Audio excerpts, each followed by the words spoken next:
एक शेयर के बदले में 5 शेयर मिलने वाले थे। लोगों ने ये सोच के वेदांता के शेयर में निवेश किया कि उनका पैसा डबल नहीं बल्कि मल्टीपल होगा।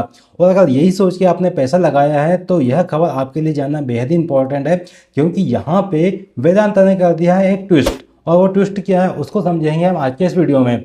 लेकिन एक और बात ये भी आ रही है यहाँ पे कि जो इन्वेस्टर यहाँ पे पैसा लगाया था और उसके शेयर का प्राइस अब क्या होने वाला है, क्योंकि इस समय यहाँ पे कन्फ्यूजन की स्थिति भी बनी हुई है।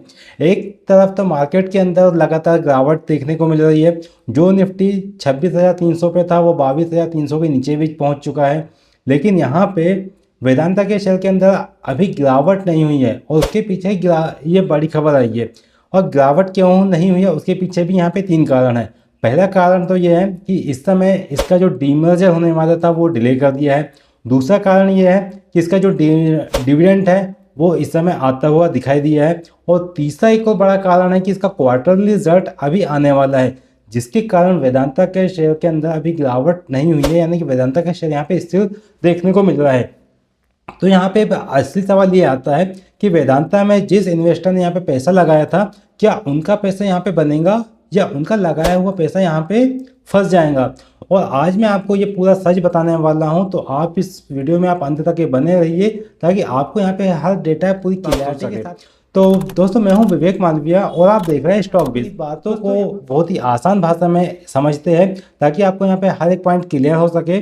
और मैं आपको यहाँ पे पूरे वीडियो में पूरी जानकारी बताने वाला हूँ कि वेदांता का शेयर जो 250 में कोई शेयर को पूछता नहीं था, उसे 730 का हाई कैसे लगाया, उसके बारे में भी पूरी जानकारी हम आज के इस वीडियो में देखने वाले हैं। तो पहला पार्ट हम यहाँ पे देख लेते हैं, वेदांता का शेयर का जो डीमर्जर था वो डिले किया हुआ, उसके पीछे का कारण क्या है, इसको सबसे पहले समझना होगा। और एक और बात यह है कि इस समय आपको वेदांता का शेयर को बाय करना चाहिए या आपको यहाँ पे बाइंग को अवॉइड करना चाहिए।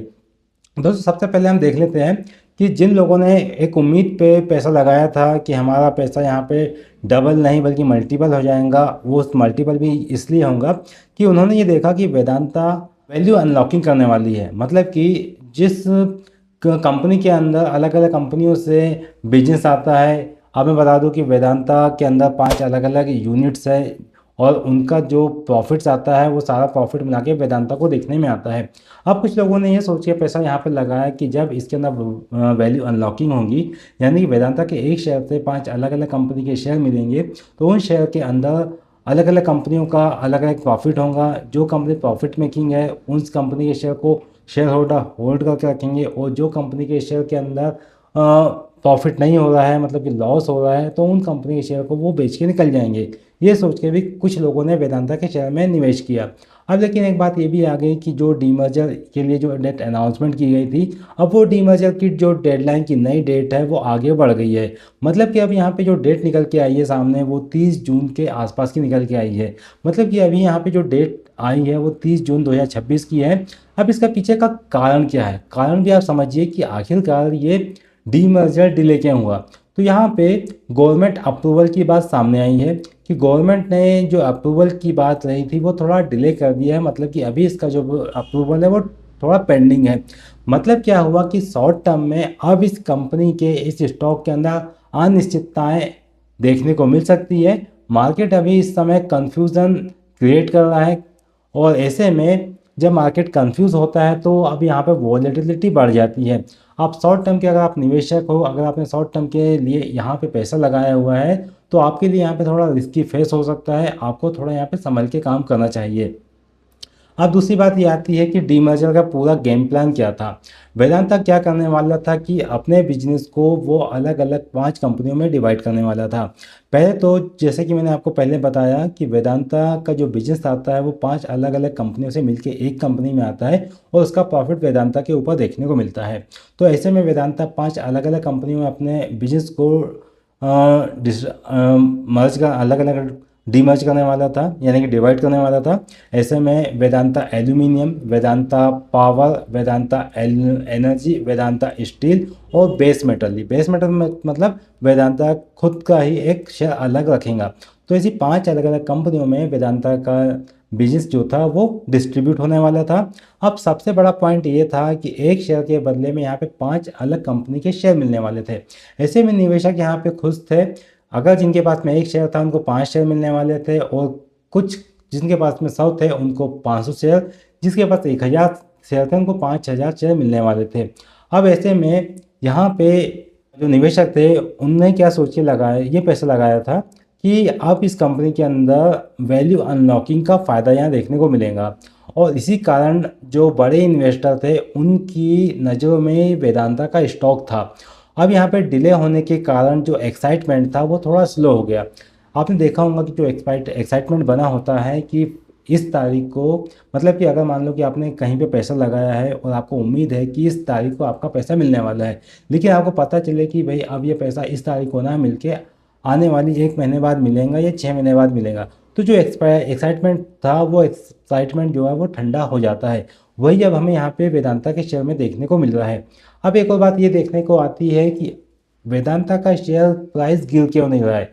एक तरफ मार्केट में 4000 पॉइंट की गिरावट देखने को मिली, उसके बाद भी वेदांता का शेयर अभी उतना नहीं गिरा जितना बाकी कंपनी के शेयर गिरे हुए हैं। तो यहाँ पे मैं बता दूं कि वेदांता ने हाल ही में 11 रुपये का डिविडेंड देने का अनाउंसमेंट किया है। जब 11 रुपये का डिविडेंड किया आया तो कुछ इन्वेस्टर इसीलिए वेदांता के शेयर को बाय करते हैं कि उनको वेदांता के अंदर अच्छा खासा डिविडेंड मिल जाता है, जिसके कारण जब भी वेदांता का शेयर नीचे आता है तो ऐसे इन्वेस्टर वेदांता के शेयर के अंदर क्वांटिटी को बाय कर लेते हैं और वेदांता के शेयर में स्टेबिलिटी बनी हुई रहती है। दूसरी बात ये भी है कि यहाँ पे जो डिविडेंड अनाउंसमेंट किया गया उसका जो अमाउंट था वो 4300 करोड़ का था, मतलब कि एक मोटा डिविडेंड का अनाउंसमेंट यहाँ पे किया गया।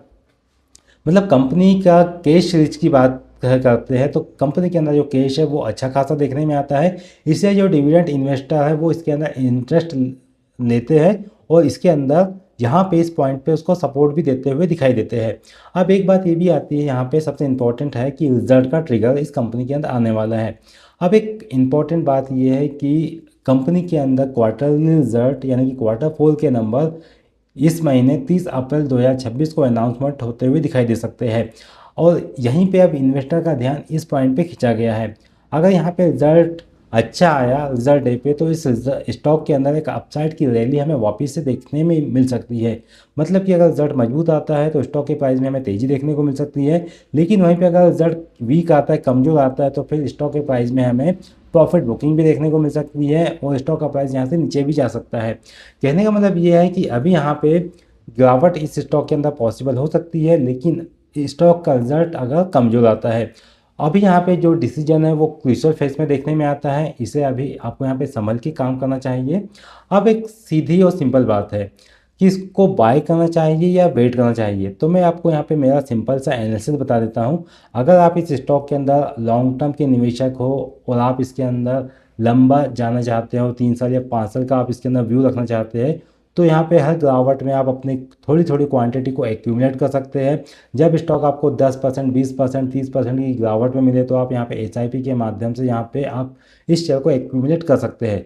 इसके अंदर एक पॉजिटिव बात ये है कि यह कंपनी आपको एक अच्छा खासा डिविडेंड भी देती है और स्टॉक का प्राइस के अंदर आगे आपको डीमर्जर का फ़ायदा भी देखने को मिल सकता है। तो इसलिए आप इसको लंबे समय के अगर आप शेयर होल्डर हो तो आप इसके अंदर एक्यूमुलेट कर सकते हैं, लेकिन अगर आप शॉर्ट टर्म के निवेशक हो, जैसे कि आप 1 महीने 3 महीने की आप होल्डिंग लेके चलते हैं, तो आपको इस समय इस स्टॉक से थोड़ा डिस्टेंस मेंटेन करते हुए चलना चाहिए।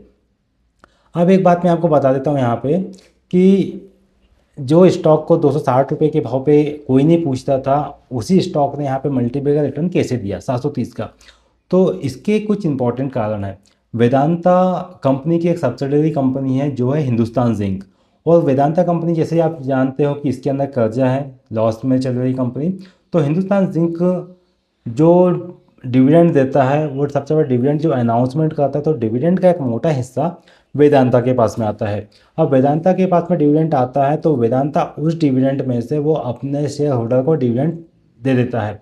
अब आप कहोगे कि हिंदुस्तान जिंक ने वेदांता को डिविडेंड दिया और वेदांता ने वापस से शेयर होल्डर को डिविडेंड दिया, तो इससे में वेदांता को मिला क्या। तो मैं बता दूं आपको कि वेदांता के पास में जो प्रमोटर है उनके पास में सबसे ज़्यादा होल्डिंग प्रमोटर के पास में है, और चुनिंदा शेयर होल्डर है जिसके पास में ही वेदांता की होल्डिंग रखी हुई है। तब यानी कि मान लो कि वेदांता को 100 रुपये हिंदुस्तान जिंक ने दिया, अब 100 रुपये में से 25 रुपये उसने शेयर होल्डर को बांटे हैं, बाकी के 75 रुपये तो वेदांता के पास ही प्रमोटर के पास में गए। मतलब कि एक मोटा हिस्सा वेदांता कमा लेता है और छोटा सा हिस्सा अपने शेयर होल्डर को वो डिविडेंड के माध्यम से दे देता है। और यही इसी कारण जो इन्वेस्टर है वो वेदांता के शेयर में इंटरेस्ट लेते हैं और इसको बाय करते हैं ताकि उनको वेदांता से एक मोटा डिविडेंड का हिस्सा मिल जाए। अब मैं आपको बताऊं कि बात है अप्रैल 2024 की, जिस समय शेयर प्राइस 250-260 के आसपास में चल रहा था। उस समय चार्ट पर डीसीपी पैटर्न इन्फॉर्म हुआ। जब डीसीपी पैटर्न इस चार्ट पे बना तो उस समय स्टॉक का प्राइस 260-270 से देखने में आया और 300 का जो भाव आया वहाँ पे एक अच्छा खासा वॉल्यूम इस स्टॉक के अंदर देखने को मिला और उस समय डीसीपी पैटर्न आपने पीक पे देखने को मिला और वहीं से स्टॉक के अंदर एक अपसाइड की रैली बनते हुए नजर आई और स्टॉक ने कुछ ही महीनों और कुछ ही सालों के अंदर 200-300 रुपये से लेके 500 और 730 का रिटर्न दे दिया। तो ये था डीसीपी पैटर्न का कमाल। अगर आप ये स्ट्रेटेजी सीखना चाहते हैं तो स्टॉक विज एप्लीकेशन पे स्ट्रेटेजी अवेलेबल है, आप वहाँ पे सीख सकते हैं। डिस्क्रिप्शन में आपको लिंक मिल जाएंगी। और ऐसे ही इन्फॉर्मेटिव जानकारी आप चाहते हैं तो आप चैनल को सब्सक्राइब कीजिए, बेल नोटिफिकेशन को ऑन करें ताकि स्टॉक मार्केट का कोई भी अपडेट आपसे मिस ना हो। और आप कमेंट करके बताइए जानकारी आपको कैसी लगी। आगे मैं आपके लिए एक ऐसी इन्फॉर्मेटिव जानकारी लेके आने वाला हूँ जिसमें स्टॉक अभी करेक्ट हुआ है, मार्केट अभी क्रेश हुआ है, जिसमें आपको 40 से लेके 60% तक के स्टॉक, अच्छी क्वालिटी के मोनोपोली स्टॉक मिलने वाले हैं। उसके संबंध में मैं आपको एक डिटेल एनालिसिस आपके लिए शेयर करूंगा जिसमें आपको पूरी कंपनी की जानकारी मिलने वाली है। तो बने रहिए दोस्तों स्टॉक बिज के साथ, जैसी अपडेट आती है मैं आपके साथ शेयर करूंगा।